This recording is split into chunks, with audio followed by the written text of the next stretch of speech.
In an earlier incident, a security barrier fault allowed a man to drive his car through a secured area at the Woodlands checkpoint. Home Affairs Minister Teo Chee Hean provided this update in Parliament today on the incident which took place last month. He added that a ministry-level committee has been formed to review security measures at Singapore's 2 checkpoints.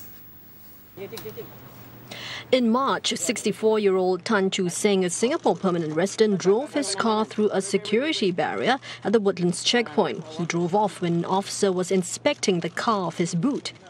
Our investigations revealed that the security barrier initially stopped the car, but failed to stop the car from leaving because hydraulic fluid leaked from one of the cylinder seals for raising and maintaining the position of the security barrier. ICA is replacing the hydraulic components in all the security barriers and is also conducting daily checks to ensure that the security barriers function properly.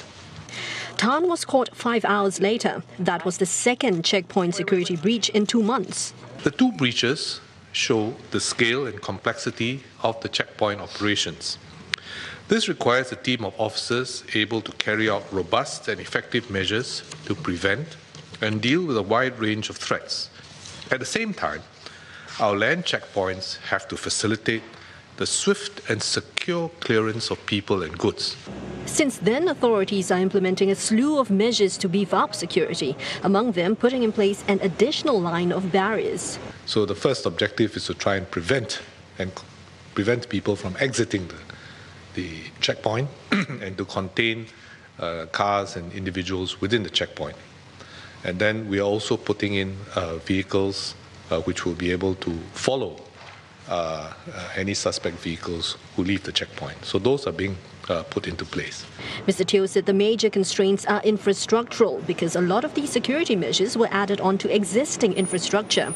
To maintain security while increasing capacity at the checkpoints, new facilities were also added. For example, at the Woodlands checkpoint, there are now additional lanes for lorries, cars and motorcycles.